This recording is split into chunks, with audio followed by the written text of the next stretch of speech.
How to use batch editor in Nanobanana.Ai. In this video, I'm going to show you how you can use this feature.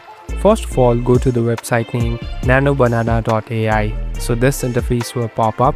Now, here on the right top, you can see this tree line icon. Simply tap on this tree line icon.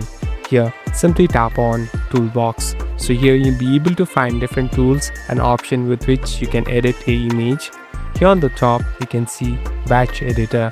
Simply tap on batch editor. So in order to get it, you must first have a pro feature. You must be subscribed to this pro feature, and now simply tap on upgrade to pro.